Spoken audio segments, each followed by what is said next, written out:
be advised, the opinions and views of the hosts and guests do not reflect those of the station.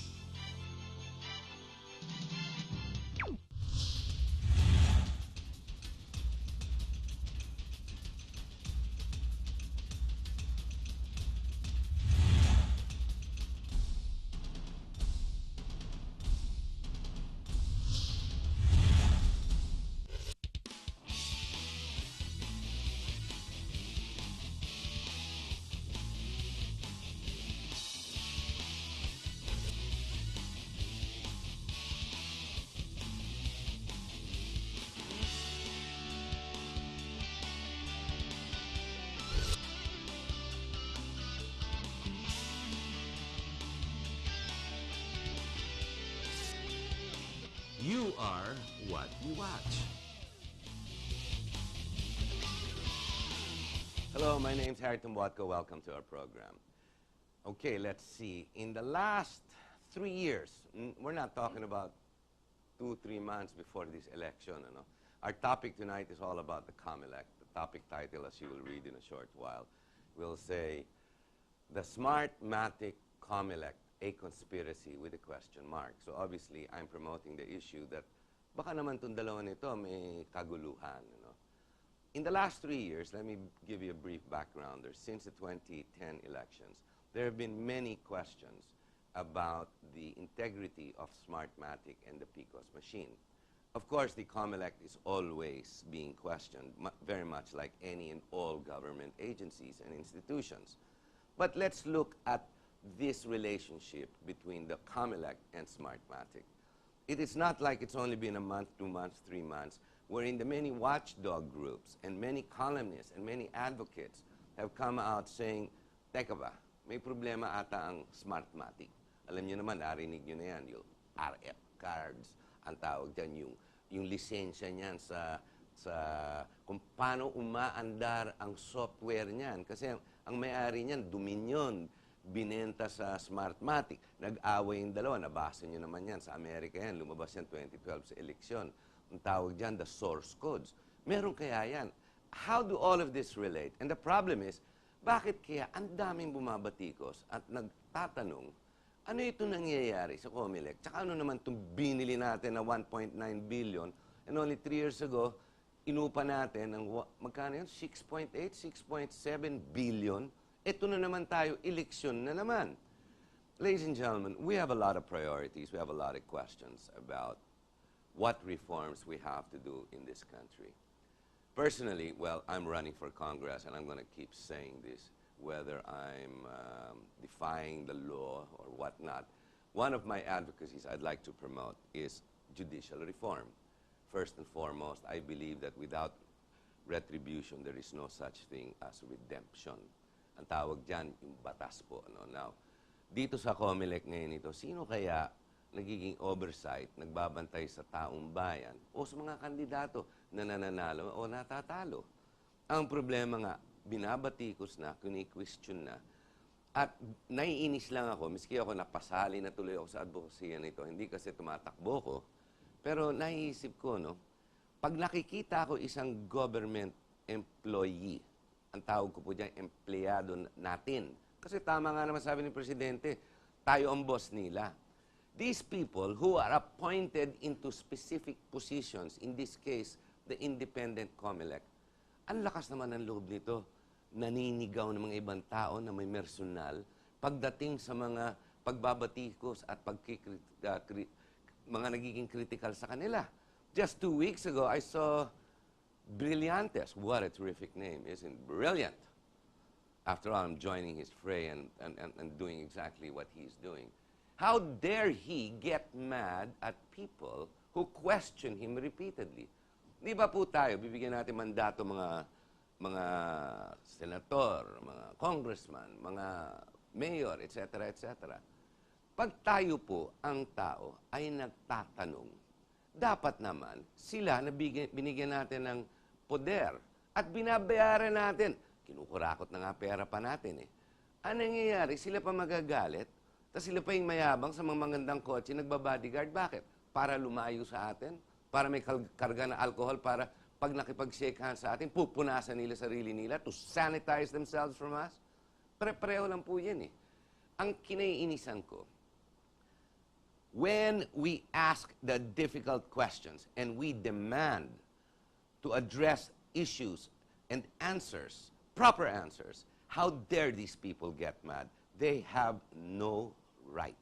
I don't care what your temper is. I don't care if you're right or wrong. You answer us diligently because you are required to. You work for us. Let's not fool ourselves. At pag sabi nga nila, pag mainit masyado sa kusina at hindi mo kaya, umalis ka ng kusina. We are not paying you to be there and we did not pray for you to be there. You were there, you solicited the position, you took the position, you took the responsibility, tapos ngayon magagalit ka sa amin pag nagque-question kami. How dare you? Ladies and gentlemen, I would like to tackle in this show the issue between the Comelec and the Smartmatic. Now, priority, relevance, obvious ba? Nag-umpisa na ngayong araw ang eleksyon sa national and in about 45 days yung local. Digmaan na yan sa kalye of ideas, proposals. Sana lang man, ganun ang pinag-uusapan, pinagdidebate. Ngayon ang problema, kung lahat yan wala pala, niloloko lang pala tayong lahat. Kasi yung sistema na hindi natin nakikita ay naloloko na pala ang taong bayan. Ladies and gentlemen, I've asked to sit with us. You know him already. He's been with us very many times, Dr. Rene Azurin, who is in the Academe. He writes a regular column at the BusinessWorld, who has dabbled and has a lot of experience with website and software construction, so he's familiar with what we call IT, information technology. Hello, Doctor. Maraming salamat for being on the show. Hello, Harry. Alam mo, sinusundan ko yung mga columns mo. Na-aggravate ako pag nababasa ko Talaga may init ka sa Comelec, sa Smartmatic. In a nutshell, how would we start this conversation to critique the current situation of where we are? First, the situation, we are 90 days into an election, and correct me if I'm wrong, we've got a system, this Comelec has taken on and paid for with the people's money, a system that most IT experts are saying today, hindi pwede yan. Bakit hindi? I think the essential problem with what Comelec is doing is that I think first we should recognize that transparency is the crucial requirement of a democratic election. That's why in a manual system, for example, you have the Board of Election Inspectors opening the ballots in the presence of representatives of the various parties. Parang marami tayo nakikita natin. So that people can see that the ballots being read are indeed what the voter intended.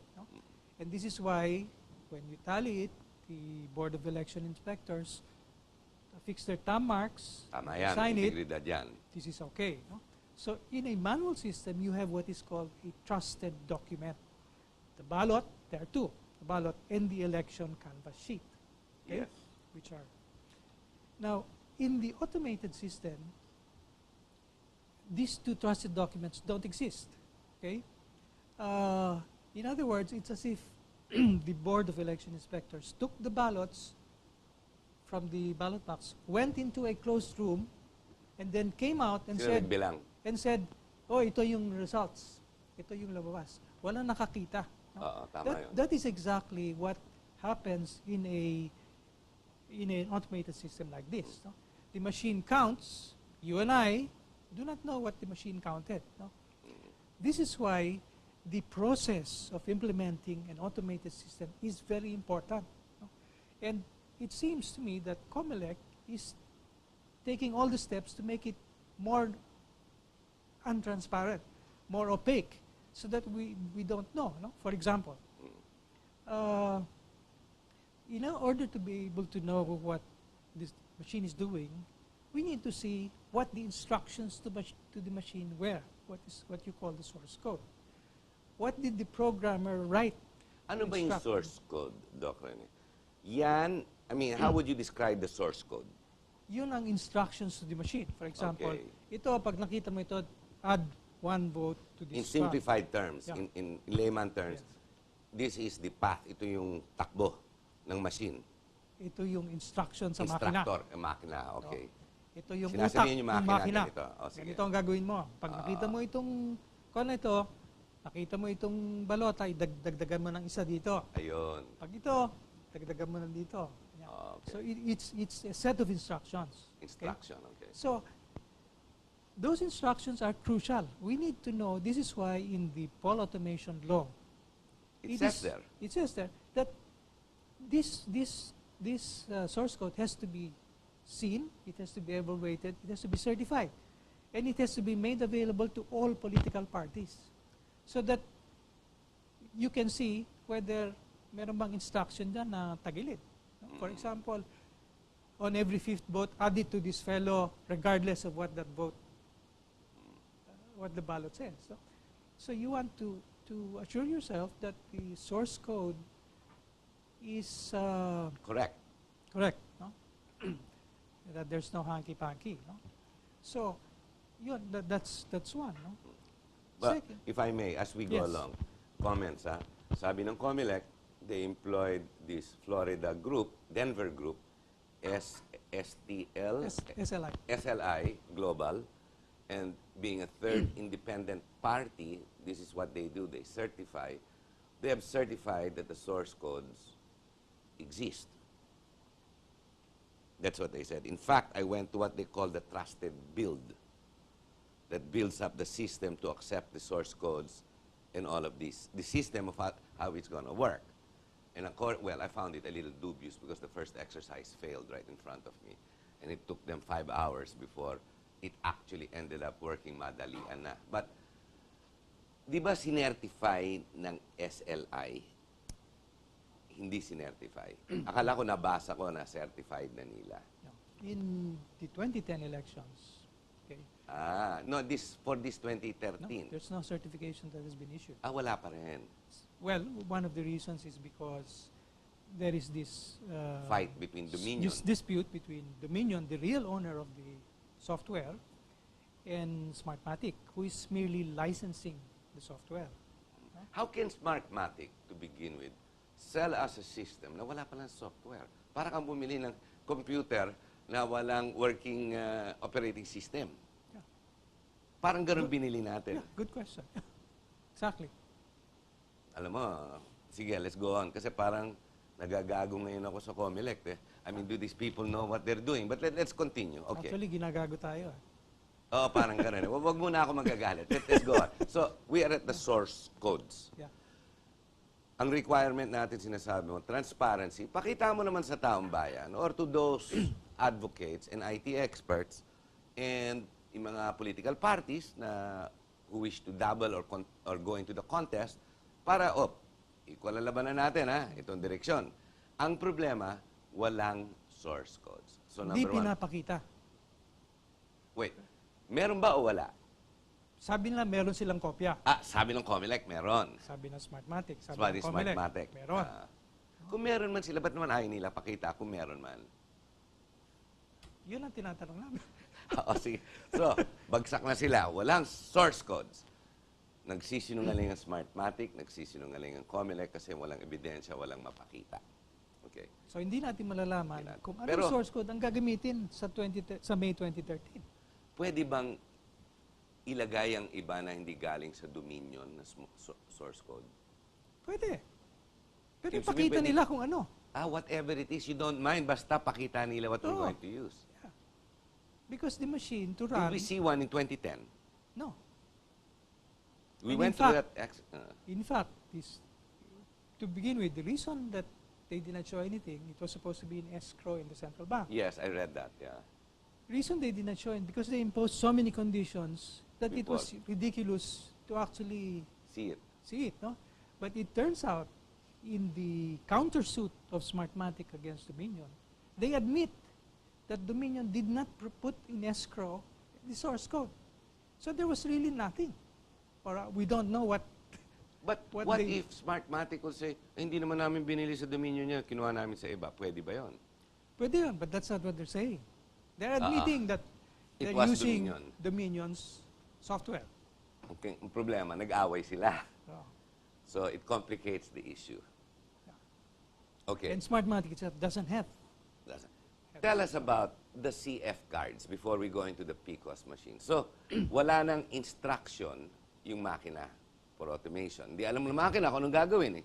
Kailangan lalagyan mo ng instruction, what are you supposed to do? Ano naman ang relevance ng CF cards? Kasi pinag-aawayan din niya ngayon eh.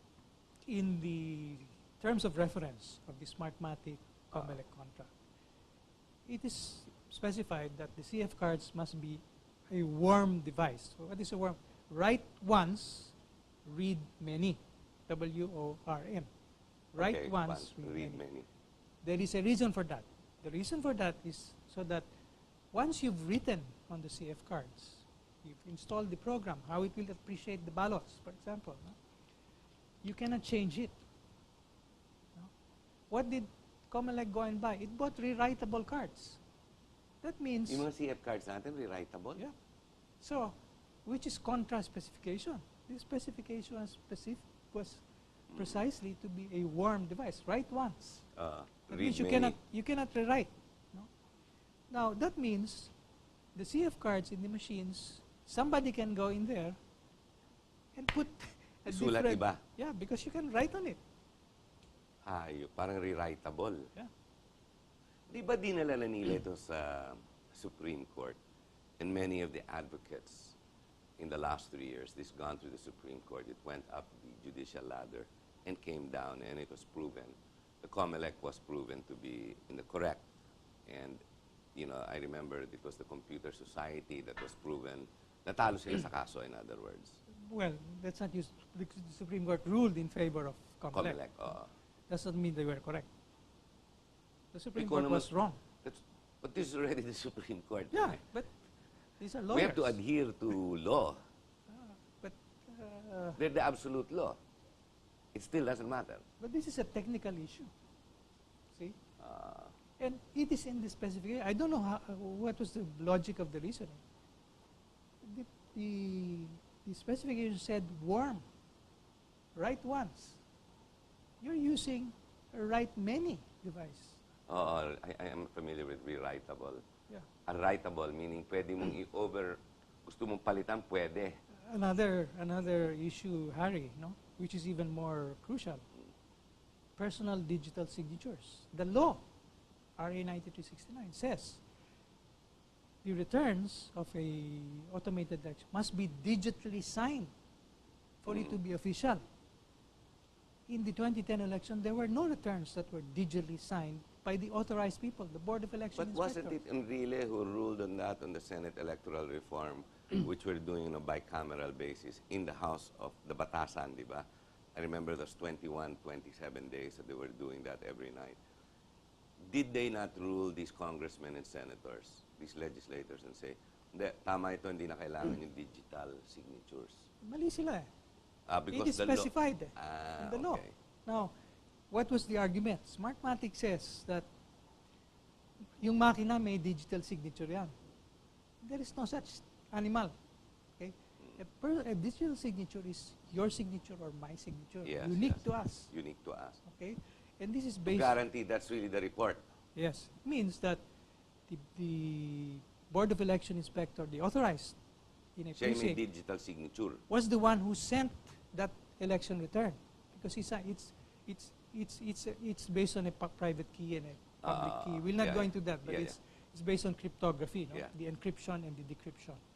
But essentially, what this implies or means is that when you see a return you can verify that it came from me Yes, yes, yes. because of the unique digital signature. You can also verify that it was sent on the timestamp indicated. Why is the timestamp sensitive? Uh, Pwedeng mas maaga. Hindi pa nag-election ginawa na. In fact, in 2010, nagkaloko-loko, there were so many timestamps that were sent before the polls closed, sent 24 hours after I the polls remember closed. that. And if you ask me, I suspect that machines, like the 65 found in Antipolo, this could have been used to send Did you know it was Spurious. GNN who found that? spurious returns. Kami Yeah. pa nag-report niyan, Oh, yeah. of all the network. Kami lang nag-report. And that's the only time pinick up ng media. Kung hindi, ayaw. Yeah.